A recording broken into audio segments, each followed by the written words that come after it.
you guys so much for listening to Mr. Fielding's Neighborhood. Coming up next is Greener Pastures with your host Dave Owen and guest host Jonah Lanto. We'll be right on in a second. Getting Jonah on the line. Jonah, can you hear me? Yeah, buddy, I got you. All right, perfect. I got you too. So, we got a bit of a full show today, folks, so we'll give you a rundown of where we're starting. Basically, we're going to talk about the latest legislative study hearing, the marijuana and Satanism issue that seems to be sweeping the state of North Dakota, and is President Trump making bad moves for cannabis legalization? All that coming up on the show. As a reminder, it's going to be a great show, and I know it sounds like that we're picking on Trump just a little bit here, but something that should be pointed out is that is something the previous administration also attempted, was to limit or limit states' rights, or really influence and manipulate negatively states' rights when it comes to cannabis legalization, especially where their protections are concerned. That is correct. So why don't we get just a laydown for those who may not have seen the news this week. There was a legislative study in which people alleged that marijuana was linked to Satanism. And so basically the legislature has these studies where they go, what is the implications of marijuana? How would it work? And you and I may have debates on whether or not the study is a good idea in premise. In practice, these usually become what we'll call political hammers. They're designed to create a hammer with which the legislature strikes at ideas they don't like, or it's designed to advance policy of a particular group more into the mainstream. This one was passed by Representative Roars Jones, and in theory, the study was decent. It was designed to study the implications of if the measure passed, not to determine whether or not legalization was a good idea or not. And clearly that didn't happen, as you guys are about to hear. Now, originally we were going to play for you guys the whole 16-minute testimony and kind of comment over it, but it turns out the guy is so boring, while also simultaneously being so offensive, we're going to play kind of the most insane part, and kind of use that to give the commentary of why these things are important. Yeah, we're going to play the main highlight, but for those who are perhaps grotesquely curious as to what the entire testimony entails, that is available on the Legalize ND YouTube. It's about counting the question at the end, it's about a 16-plus minute testimony. I listened to it twice in advance of this show, and it was punishing. And again, it's not punishing only because, as Dave mentioned, it's really offensive and tragically misinformed. It draws a lot of seemingly, quote, scientific conclusions that are actually anecdotal and are decades old. I mean, we shouldn't be using concepts from 1970 or 72 or from the 70s to outline why cannabis should or should not be legal today. This guy's using a 50-year-old story to literally demonize cannabis and how it's had such tragic impact on the culture around him. Mind you, and these are stories that come from a penitentiary. Yes. So we're going to play kind of what we'll call the crowning moment where he reaches his crescendo, or at least he thinks he does. So we're just going to listen to Warden Satrin. He was also a satanic worshiper, and his writings were filled with messages. He interpreted that he was directed by the devil to kill himself. The irony of this event is that a member of the same gang was a patient at the state hospital. He tried to hang himself on the same afternoon, but they were able to cut him down and revive him. Another inmate of that same group was incarcerated at the prison, and at 2:30 a.m.,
so I think everyone gets the gist of old man Satrin's insane prison. And this is the reality of what happens, folks.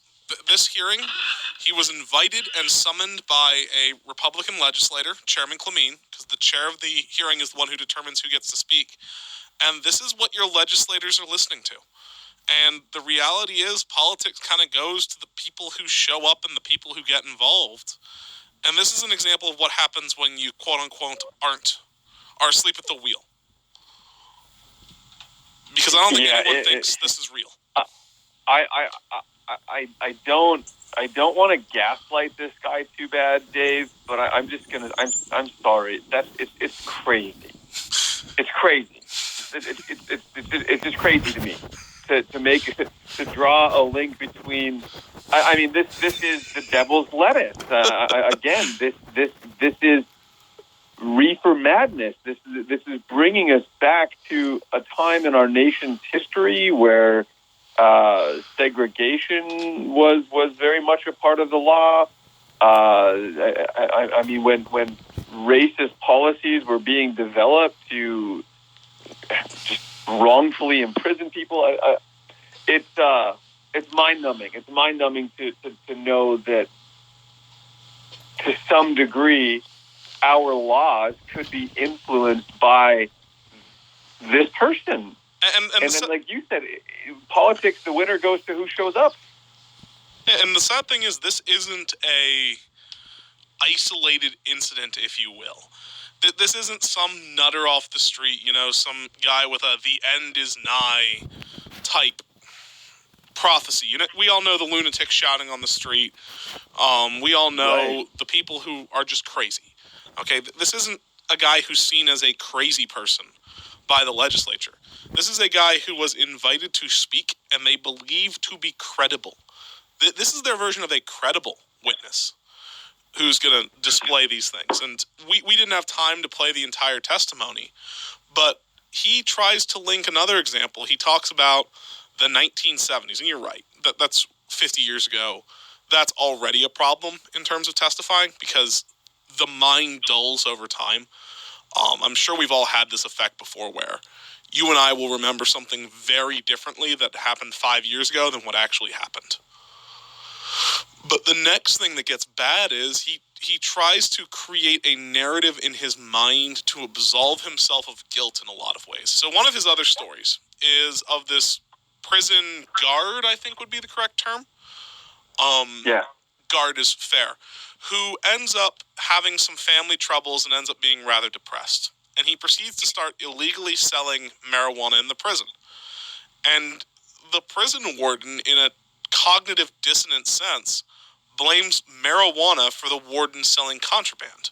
Or not the warden, for the guard selling contraband. And that's not the guard's problem. That's not marijuana's problem. That's not even the guard's problem in a way. It's the warden's problem for creating a culture that allowed this.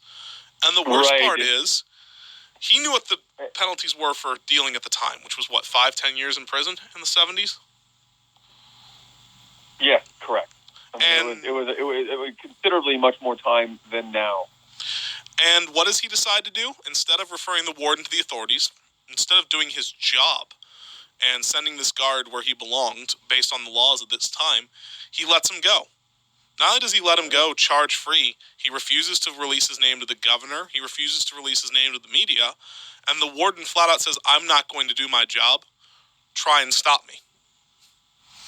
So it's amazing how he showed clemency when he knew who the marijuana dealer was. But all of a sudden, it's this massive satanic thing. These two things don't mesh in a coherent worldview.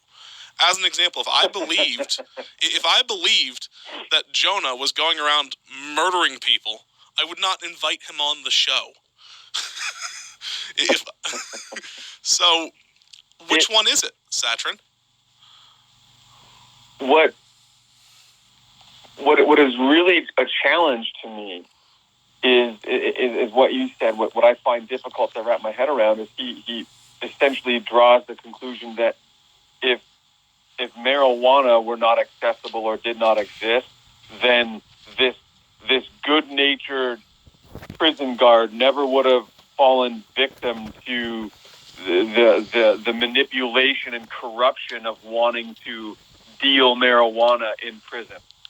That's his conclusion, that marijuana is evil because of its presence. It lured this innocent, nice prison guard into being complicit in smuggling marijuana into the prison. And the reality is that's not the case, folks. He was smuggling drugs in for money to pay his bills. This isn't a guy who, a good guy who gets into a bad situation. This isn't a 15-year-old kid who has a gun pointed to his head and says, you're going to deal these drugs or we're going to kill you. This isn't someone with no opportunities, no career. And even then, that doesn't excuse it. That doesn't mean that it's a good behavior, but at least you can kind of understand. This is someone with a fairly good-paying job in the 1970s who has a pension, who's getting very good benefits that a lot of us don't get nowadays, and yet feels sorry for him. He had a bad rung of things. He was depressed. And yet when it comes time to perhaps showing some pay the manner... piper. Yeah, because this also loops back to the first story, right? Where he talks about this kid who was owed $15 worth of money to a gang. I think it was $15. That sounds right. And the kid sends a letter to his dad asking for help. Hey, I owe some people some money. And the dad decides not to send the money, and the kid ends up dead. So $15 to the gang. Tough luck, kid. Sort it out yourself, and we're going to let you die. You sell drugs illicitly in the prison for years. Well, you're a good guy. Things happen. And this just shows the culture that a lot of people complain about when it comes to government, when it comes to the police. This story is why should you not trust the warden 101. It's what it really is. It's not why should recreational cannabis not be allowed. It really should be, again, as you said, why police corruption is terrible. That's corruption. If you know that a fellow police, and I guess this isn't police, I don't want to, I use that term loosely. This is somebody working in a correctional facility who was complicit in corruption. This was a prison guard who became corrupt. Yeah. And this man chose to protect that person. And that is blatant dishonesty in and of itself. And I think that's showing the favoritism that you are of a mind to let a certain type of person get away with something, but not somebody on the other side of the coin. And we have to give credit where credit is due. Not every legislator bought into this, but a lot of them did. And I don't give legislators credit as often as I should when they do good things. So I'm going to give a little bit of credit to Steve Vetter here. Representative Vetter pushed back on this, and so it sounded like the prison had an integrity issue. And it sounded like there was a culture where the prison guards and the warden viewed themselves as superior to the general population of that prison. And once that happens, you're going to have a screwed up prison no matter what. And then I think this warden now is getting old, and he's trying to justify all the horrible things he did. And instead of accepting, yeah, I was a crappy warden, I was a bad guy. Oh no, it had to have been marijuana. All these problems weren't because of my failures to protect a 16-year-old kid. They weren't because of my inability to punish people who were clearly abusing the system. And I don't even know the satanic cult thing where that goes. But no, it's clearly a drug, not me.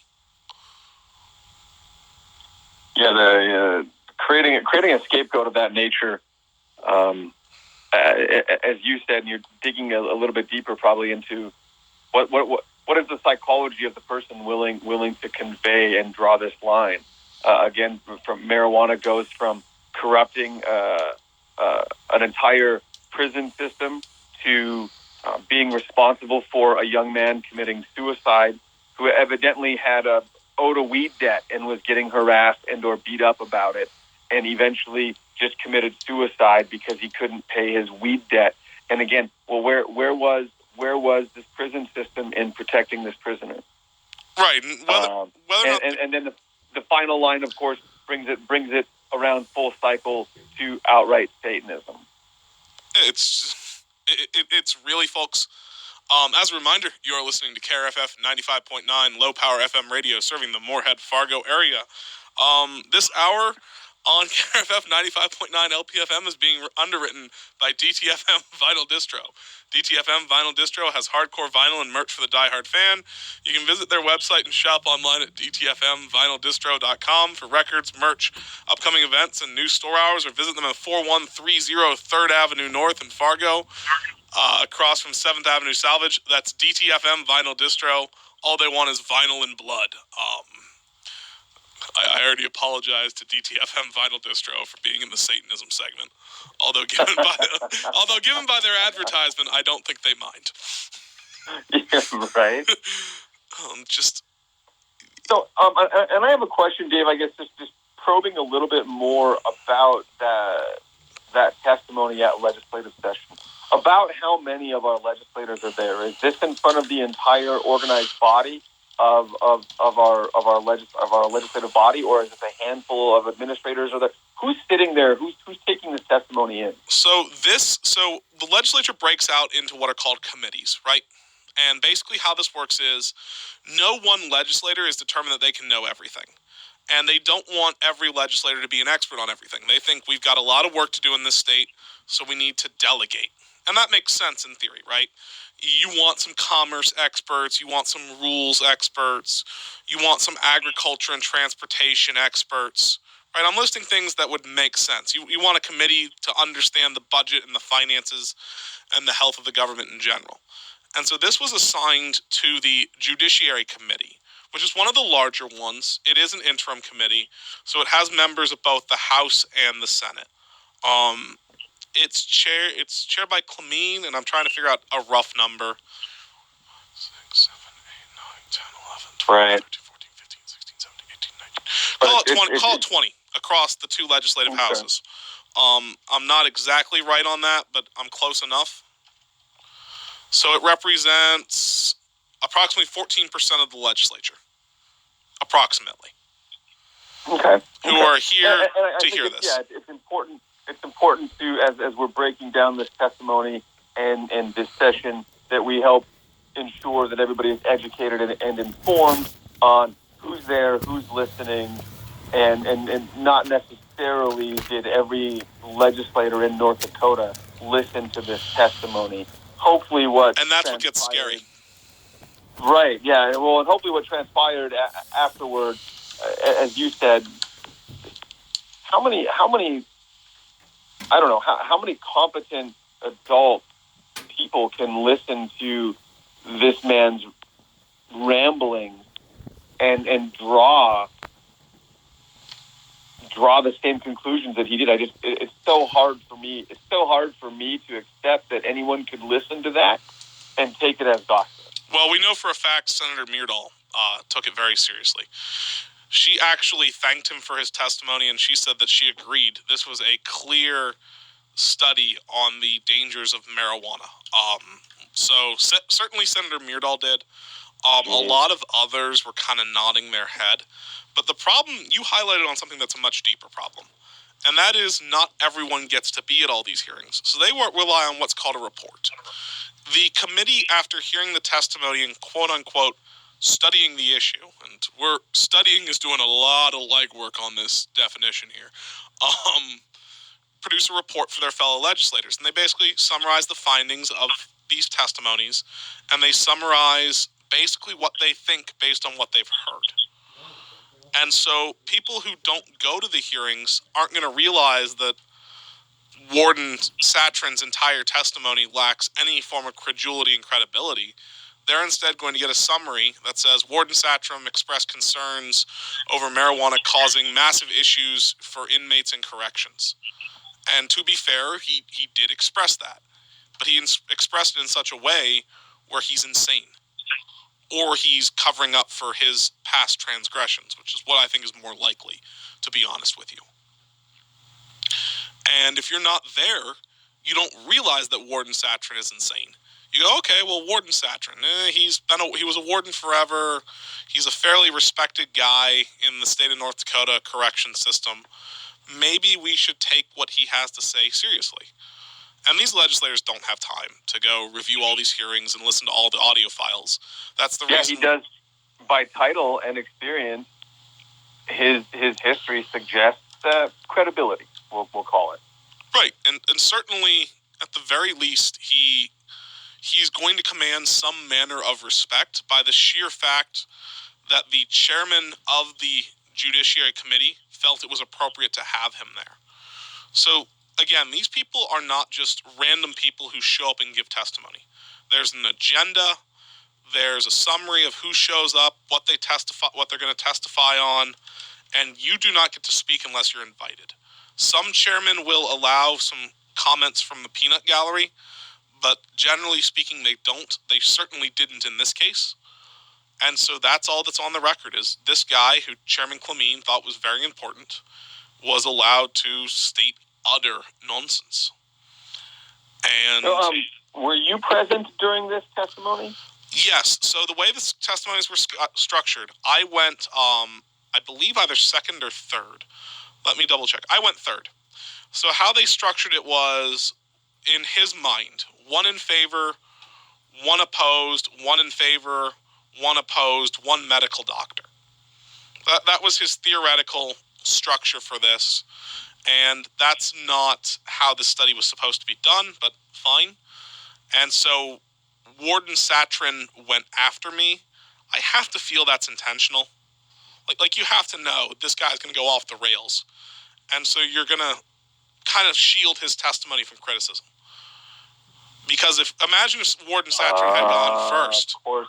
So this guy, what Warden Satrin was the headliner? The last person to go? No, the last person to go was Dr. Blanchard of Sanford Health. Okay. But he was the last quote-unquote opponent to go. Sure. Yeah, certainly there is a premeditated effort on their part to put you in front of Satrin. Right. I don't think for a second that they didn't know that he was going to say some weird things. Especially since, so what a lot of people will do is they'll email their testimony in advance. I've never been a fan of that because I know legislators don't read these things and it gives them an excuse not to even pay attention to you. Whereas if they have to listen to they have to create a report of some description. So they have to listen to what you say if you don't give them notes. It's kind of a way to force them to pay attention. It's why professors don't give copies of lecture slides a lot of the time anymore, because they want you to pay attention. Same general principle. That's smart. And we can agree or disagree on the strategy of that, but I know these legislators don't listen. And what really grinds my gears is the fact that this study was such a sham. So how much do you think we spent, Jonah, on this study so far? We'll call it I'll guess $40,000. You're actually a bit low.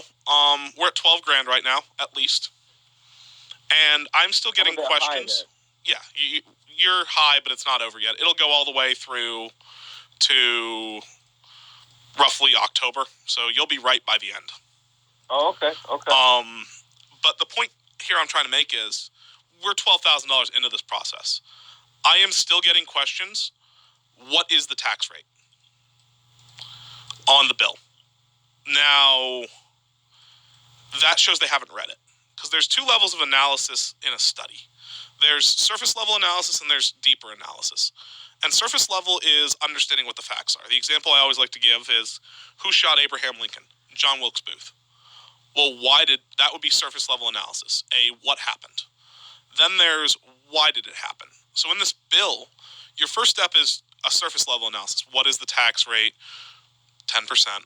How will it be legalized for those over 21, etc.? And then you go, well, what does that mean and how does that impact our regulatory structure? When you're asking the tax rate 4 to 5 months into the study, you're not trying. You have made a conscious effort to not engage with the material. Because we've had the bill up on the website since July.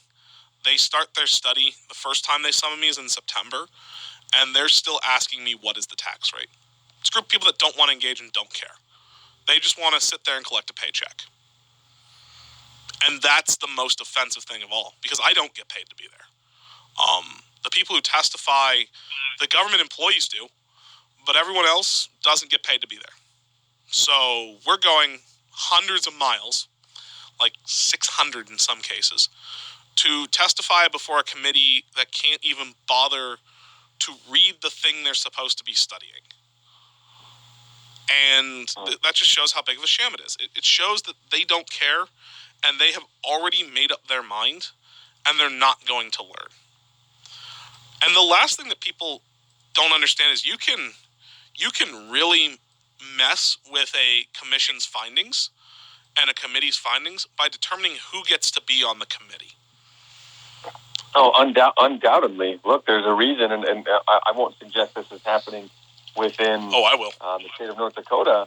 What I'm about to say is that we know without question that significant positions on national committees which influence public policy considerably are bought and paid for. Those are. It's not uncommon, and that's not a conspiracy. These are just facts. Big donors can buy their way into having a position of influence on a committee, and that committee will influence various laws, just like this committee is going to have an influence on our laws. Well, at the federal level, the classic example of that is Ann Gorsuch and her son. So, for those who are not familiar, Ann Gorsuch was kind of President Reagan's hatchet man, hatchet woman in this case. And she was kind of summoned to go destroy the EPA. And to some degree, she was successful. She ends up getting the entire agency's budget cut by 30 to 40%, causes 35% of all the employees to quit. She basically served a political role as Reagan's hatchet woman. Well, absolute marauder. That name should sound familiar, Gorsuch. Know what you're thinking, right? Didn't we just have a Gorsuch kind of be a big deal and in the news? And if you don't remember, I'll forgive you, but yes, we did. Her son ends up becoming a justice on the Supreme Court. Wow. So it's a multi-generational thing. And look, I don't know Neil. I don't know if he's qualified or not. But having deep family ties to Reagan, I can guarantee you, helped a lot more than it should have. That was deeply considered when determining who to give this Supreme Court seat to. And of course. Of course it was. And that shouldn't be a thing. But sadly it is. And I decided one day to go to legalizend2020.com and check, how did this committee stack up to the average legislator? Was this a representative sample? And Legalize ND did scorecards. We gave some legislators A's, some legislators B's, some legislators C's, almost like a report card. And we created it in such a way that it was designed to, the average grade was a C. So it wasn't based on what we wanted. It was, how did you perform relative to your peers? If you were dead middle of the road, you got a C. If you were worse on the issue, you got a D. If you were really bad, you got an F. If you were really good, you got an A. And there were awards and dishonors for particularly good and or bad legislators. And I'm looking at this committee, right? So I'm expecting to see, you want people who are willing to engage with the material. So what you want is probably a C- to a B- range, right? Those are people who are kind of representative of your body on this issue. Sure. And what we've got is we've got literally almost everyone possible who got an F, and they've got, call it, 3 people who are good on the issue. They've got Steve Vetter, who's fairly good on this issue. They've got Shannon Roars-Jones, who created the study, and then almost everybody else is some variant of terrible on this issue, with the exception of Carla Rose Hansen, who's a Democrat, and the obligatory Democrats they have to have on the committee because of the rules. They have to have so many Democrats on each of these committees. And even the Democrat they find one of the worst Democrats on the issue. So they're just stacking this committee. You're literally walking in there and you're getting fed to wolves. You're kind of walking into a viper's nest at that point. And at a certain point, it's like, why bother? Like, if this had been, okay, the average person is a C, or a C minus even, okay, fine, fair. I'm not going to nitpick over, well, it should be a C average, not a C minus average, or same way if it were in my favor. But when you don't have anyone who's somewhat reasonable or somewhat in the middle on this issue, it's the metaphorical hatchet job. It's they don't want it, we're going to kill it. And in politics, there's kind of an old saying, which is, if you don't like something, just kill it quickly and make it go away. That's what they're trying to do this study. They're trying to kill it quickly and make it go away, under the illusion of fairness. Well, what? And, yeah, under the illusion of fairness. I know we got to read real quick here, but I have a follow-up question after the read. And as a reminder, you are listening to KRFF 95.9 LPFM, serving the Fargo-Moorhead area. Our number is 701-478-4959. Coming up at the aquarium, they're a great supporter of Radio Free Fargo. We've got all night long, tomorrow, Wednesday, February 12th, and it's a psych tribal dance from Underground Techno and Icon, DJ ESP, a.k.a. Woody, McBride with Guy Jean, and DJ Econ. The doors open at 9. Check it out. It's going to be a fun show. Electric is always great at the aquarium. They've got great acoustics. Wonderful place. Yeah, it's a lot of fun. I've got a ton of really cool memories at the aquarium in Fargo. I'm glad to hear they're supporting the endeavors of Radio Free Fargo. It's great. Community partnerships, man, they make the world go round. Of course, I'm Joe Nalanto from the Good Talk Network. Tomorrow, live on the Good Talk, and you can find us facebook.com/the Good Talk Network. David Owen here and I will have a cannabis clinician on the show, Miss Alana Xanadu, and she is certainly a brilliant woman who has studied endocannabinoids and cannabis on a biological and scientific level.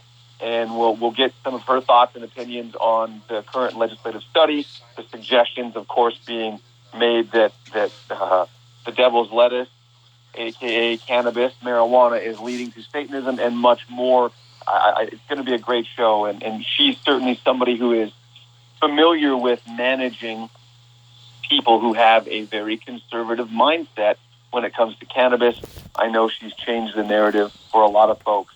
And when you can speak to people efficiently and intelligibly on a subject and find a way to connect with them, hopefully those of you, when you tune in, you'll not only learn something, but you might even have, we'll say, some ammunition for your conversations that you may need to have with friends and family who, we want everyone to be encouraging their friends and family to get out there and vote yes for recreational cannabis this fall. There might be a lot of people sitting on the fence. I hope tomorrow's conversation with Xanadu will help educate some folks and help us prepare for those conversations, Dave. Yeah, I agree. I think she's very intelligent. She comes at this from a medical background, which is fairly rare in the movement, and it's nice to see someone who's credentialed, kind of speaking, because it allows us to combat some of the legitimate concerns from the committee. You had a question you wanted to ask me before we kind of went into it for a little bit longer. Yeah, well, just to follow up on this committee, when are the results, I guess, of the findings, we'll call it, of this research committee supposed to be published, and what impact, if any, does this have? If we get a petition, the petition, of course, we get all of our petitions signed, and it's on the ballot whether or not people will vote yes or no.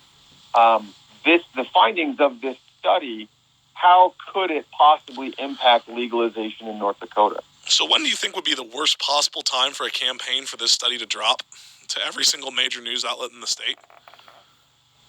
Well, worst possible time according to who? According to me, the guy running the campaign for full legal. Well, right around October, November. Yeah, that's about when it drops. It drops almost, I think it drops either a week before or right at the start of early and mail-in voting. By design, I might add. So this goes back to the malintentions of the study. They are intentionally going to drop this to energize their base to vote no. Right when they can vote no, it's going to create a media blitz. It's going to get picked up by every outlet in the state. You and I both know it is, because it's going to say wacky stuff like Satanism that will make it in the report. It shouldn't, but it will. How do we counter that? So they're aiming to release this report that is going to have a barrage of potentially all the negative outcomes of recreational cannabis. That's what will be highlighted by this, and they're going to, as you said, use this to supercharge the no base. Yep. Nothing we can do about it. We can obviously try and get out in front of it. We can try and educate people on how bad this study is and how not scientific it is and how it's a bunch of bunk and how they're literally calling people that make the Reefer Madness movie look sane by comparison. But other than that, there's not much we can do. In a perfect world, what you would do is you would make what's called an ad buy. And what an ad buy is you buy advertising space on media platforms. It's exactly what the name says it is. And you would run Warden Satrin's quotes. You'd run the 1 minute segment that we played, some variation of it. And you would say, this is your legislators studying it. And you'd use that to create a counter narrative, and you'd blast it all over the media when they were going to run the study. You'd take out a half-page ad the day it launched, putting direct quotes right next to the thing as counter messaging. But that's expensive. I'm going to level with you guys. 1 week of TV ad buys in the States, about $100,000. We don't have $100,000. Yeah. Let's face facts, folks. We don't.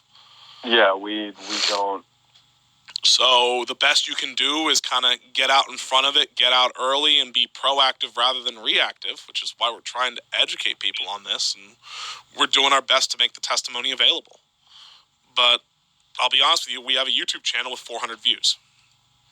They have access to every single statewide platform, reaching hundreds of thousands in a few days. Do I think this is going to change any minds? No, to be honest.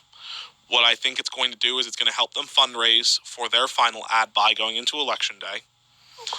And it's going to help them energize their no vote based on a corrupt warden, a kooky woman from WSI, and some claims from doctors that some are accurate, but will be taken heavily out of context. That's what's going to happen. And it's not good for us. It's certainly not how this is supposed to work. But we're here, so what do? We do all we can do. We get our message out, we fight as hard as we can, and the chips fall where they do. If you're interested in trying to support our efforts... I feel like we should strategize a little bit, come up with a game plan, maybe come up with some sort of...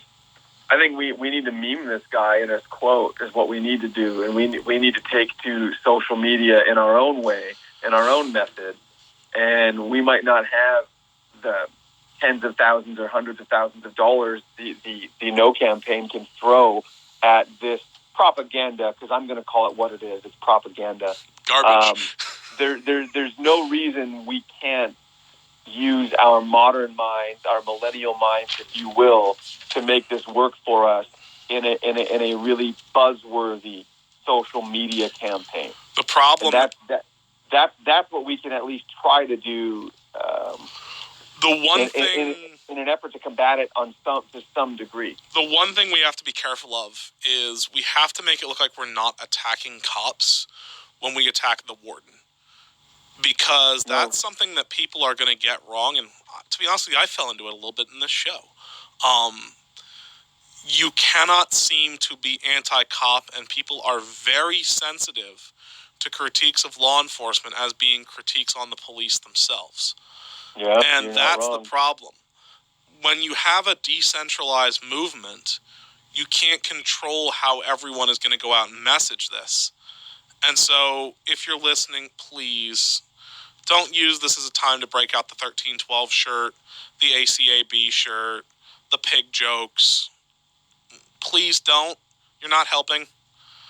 You're going to reach your 20 buddies, and you're going to cost me 100 votes on moderates. And that's the other thing that plays into their hand. because social media is a monster and a tool. It's a tool when it's used to create well-designed messaging. So, for example, that weird Denny's Tumblr back in the day, I don't know if you remember that. That was an example of genius social media.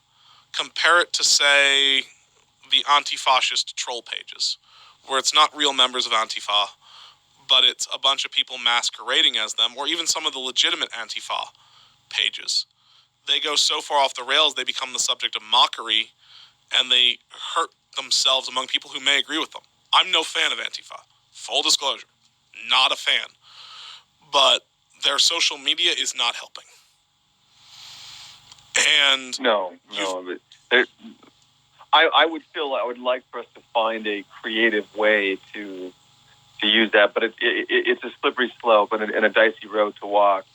But still, there's nonsense, and just to be able to pull a singular quote and use that as a point of reference, I feel even moderates can look at that and go like, wow, this is ridiculous, and this is not the voice of somebody whose opinion I want to use to justify my vote one way or the other. Right. And I agree 100%. It's just, we have some very passionate supporters. They need to understand the power and the responsibility that comes with social media. And don't play to your audience. Play to the guy who's on the fence. Correct. The analogy I like to make is that is such a good point. Don't play to the audience. We right now, our biggest goal as a movement, the Legalize ND movement of pushing forward the effort to legalize cannabis here in North Dakota with a vote this fall, is to appeal to people who are moderate, or to people who are sort of sitting on the fence, people who want to vote yes, but want to ensure the proper regulations and taxation are going to come with it, and that it will be a meaningful benefit to society beyond simply allowing people to make the choice the personal choice to ingest cannabis in some capacity. That alone, for me, should be enough. The willingness to want somebody else to have the freedom to make a conscious decision to ingest cannabis, a substance that has never killed anybody. That should be enough, but it's not. Therefore, we need to find the other meaningful ways to appeal to the moderates, as you said, because there are thousands of Republicans in this state, believe it or not, that are ready to vote yes. Heck, Steve Vetter's one of them, probably. Yeah, thousands that are ready to vote yes, tens of thousands, hopefully, who are ready to vote yes for legalized cannabis in the state of North Dakota. We can't survive on the liberal vote alone, folks, period. No, we can't. Heidi Heitkamp, who was a very moderate Democrat, got obliterated. I think she got, 45% of the vote? Yeah. And she spent $32 million to Kevin Cramer's 7. If you rely on Democrats, you will get destroyed. This is not like Colorado, where it's plus or minus 1, and it's a GOTV fight. GOTV standing for Get Out the Vote. This is not California, where it's 80-20 liberal, so you've already won the argument. This is a state where you have to change hearts and minds, and you have to engage with the guy that disagrees with you, period, or you lose. Well, and California is a funny one to call out, because their actual legalization vote was close. Yeah. It was not a landslide victory, because at least in the case of California, there were a lot of people who wanted to protect small business. And, the corporatization and stringent taxation of formerly legalized cannabis it's not been a boon to small business owners and small growers. Ain't that the truth? It hasn't. And that you've seen the impact of that in Oregon, and that's why in California the vote was so close. Right. One thing I do want to give an example, by the way. And this is an example where you and I both know the guy's joking. So, Rob Port posted on his page a link to his Plain Talk podcast, which I was on, with the headline, does marijuana lead to Satanism? And some guy posts, "Hail Satan," smiley face. You and I know he's joking. Mm-hmm. But how many people are going to read that and not see the joke and be like, "See, I told you." Yeah. There's one of them marijuana injectors right there. Yeah. And people do not understand how much tone gets lost on the internet and how much tone gets lost in text messages. And I fall victim to it too. An example would be the phrase, "I don't care, man, you do you." Or, "I don't care, man, you do you." I've said the same thing there. But as humans, we understand the difference in the tone. One was a, you know what, whatever. One was a derogatory term, you.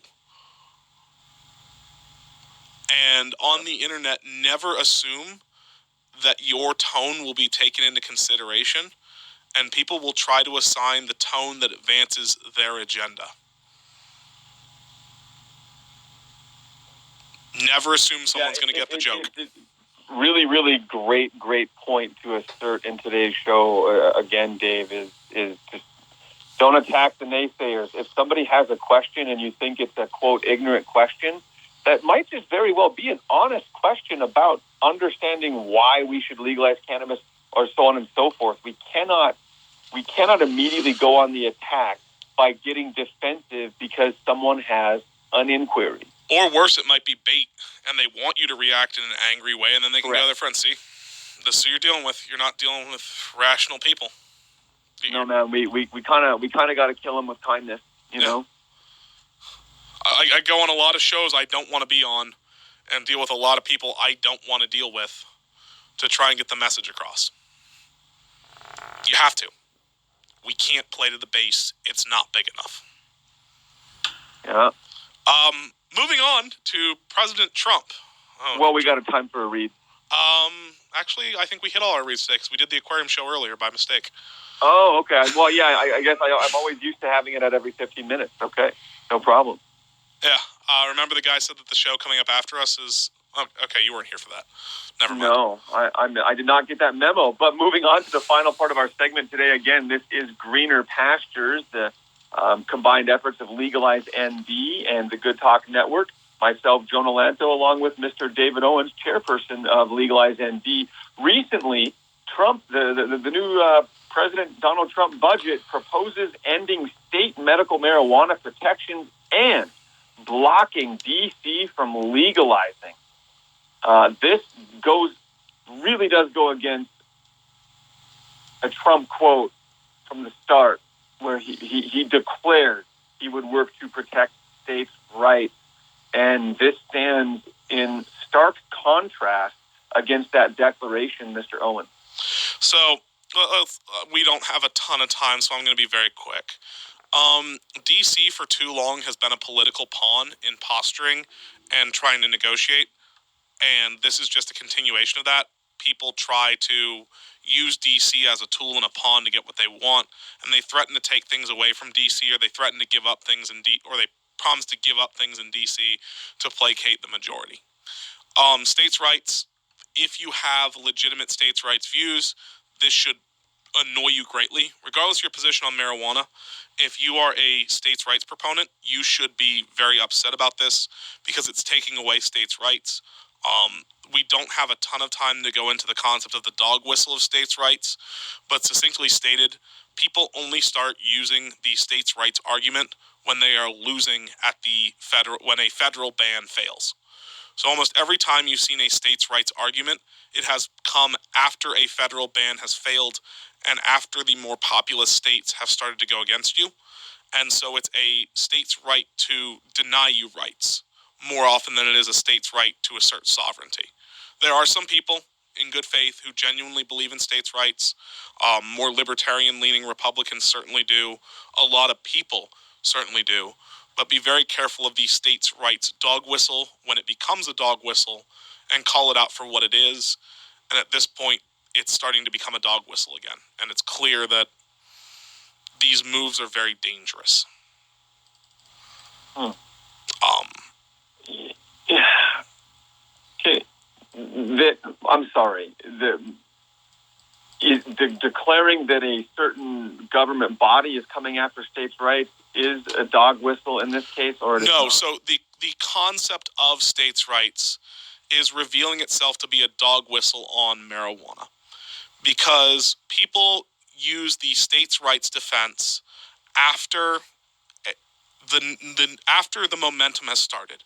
So usually people will try a federal ban, and as a federal ban weakens, people then say, well, it's my state's right not to allow people to do this thing. Very rarely is states' rights used in the affirmative sense. The classic example here is gay marriage, right? So conservatives only started touting the states' rights argument, social conservatives, by the way, which are different than fiscal conservatives. Again, we don't have a ton of time. Conservatives only started touting the argument against a gay marriage ban, against the state's right to ban gay marriage, only after they failed a federal ban. Up until that point, they were more than happy to let the federal government regulate gay marriage. They were more than happy to sign the Defense of Marriage Act, which said the federal government would not recognize any state's right to legalize gay marriage.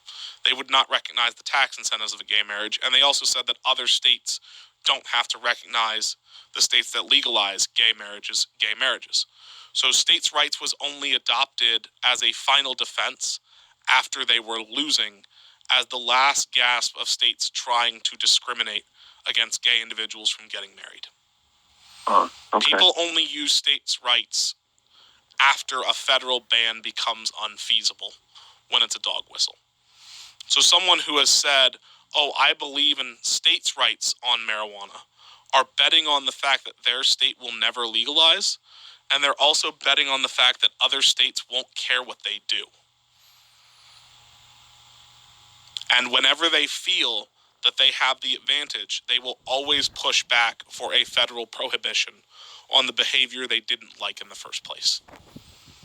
Those are the people that are using states' rights as a dog whistle.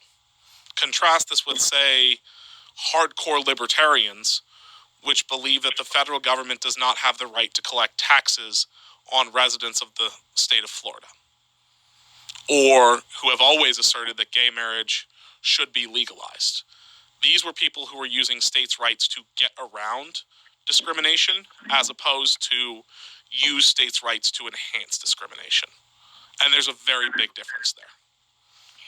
Huge difference. And yeah, we only have a couple more minutes to really talk about this. And so I wanted to at least ensure we hit a couple of the main points. Is that essentially since 2014, the Congress has been renewing a rider. This rider is included on the budget plan specifically related to the Justice Department, and essentially this rider protects states to with the ability to implement their own laws that authorize the use, distribution, possession, as well as cultivation of medical marijuana. And dating back to the Obama administration, they've been trying to get this rider removed, and it's a little bit unclear as to why. It's blatantly obvious to me why.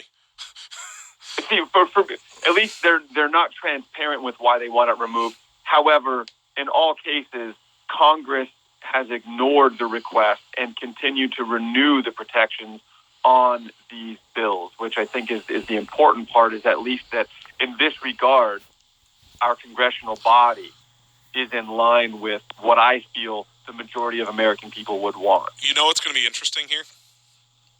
How Kevin Cramer and John Hoeven vote in the Senate. Yeah. Here's why it's interesting. Democrats control roughly, call it 46 to 47, depending on what you define as a Democrat.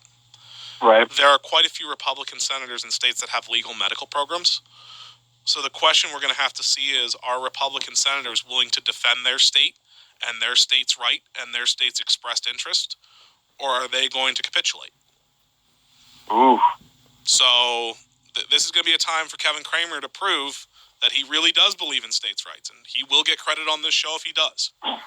Same with John Hoeven. I'd be happy to see that, not only from our senators here in North Dakota, but across the country. We'll see how it shakes out. We'll know soon enough, I suppose. The other part of this too that I think is pretty telling, and I want to reference this story. It's from marijuanamoment.net, and you can find it. Again, Trump budget proposes ending state medical marijuana protections and blocking D.C. Is that when Trump signed the spending legislation in December, he attached a statement that said, I feel like this is kind of ominous myself, but it said that he is, quote, empowered to ignore the congressionally approved medical cannabis rider, stating that the administration will, quote, treat this provision consistent with the president's constitutional responsibility to faithfully execute the laws of the United States. Well, I can tell you what that's code for. Interpret that for me, Dave. What that is legalese for, in the event that I am sued, I will have to start enforcing federal prohibition. So almost every president has said some variation of this. The thing is, nobody seems particularly interested in suing the federal government over non-enforcement. And there's some interesting legal reasons for why. It basically starts with the fact that the only people that would have standing would be federal police officers, and they would have to sue the state for not complying with federal law, or if they were actively blocked from enforcing federal law, which they haven't been. No state has really tried to block federal law enforcement from enforcing this law. You've got a Cold War going on, and neither side wants it to go to the courts. And so as a result, they kind of dance around each other. Because Colorado has strictly chosen not to mess with federal law enforcement in the event that they choose to enforce cannabis prohibition. But Colorado federal law enforcement has also chosen not to enforce federal cannabis prohibition. It's a game of chicken, ultimately. And that's dangerous because it leads to very inconsistent policy and it leads to a lot of posturing. But that is a cover yourself statement. So if Trump were theoretically sued by, it's not the FBI, but let's pretend it was, because the FBI does deal in drug trafficking. Rarely, but they do. I think it'd be the DEA, but yeah. The DEA could do it, the DOJ could do it, the FBI could do it. There are a lot of agencies that could do it. If he were sued by them for not enforcing the federal law, and the Supreme Court says you have to enforce the federal law, then Trump would enforce it up until the time when the state of Colorado or the state of Washington or the state of California took him to federal court. They would then get an injunction on the enforcement until the Supreme Court made a 10th Amendment ruling, which is what this would be. This is the largest 10th Amendment question of our decade, and arguably of my lifetime, perhaps of yours, over whether or not the 10th Amendment applies here and what the 10th Amendment means. This is a 10th Amendment question, and neither side wants to risk it. In theory, if you believe in states' rights... Nobody wants to answer it. If you believe in states' rights, this is really simple. This is a 10th Amendment question. All powers not held by the federal government are delegated to the states. The states have always had scheduled substance lists. Therefore, this is a traditional state power. 10th Amendment applies. Federal government can't prohibit. And that's how I know that a lot of people making the states' rights argument are not doing it in good faith. Oh.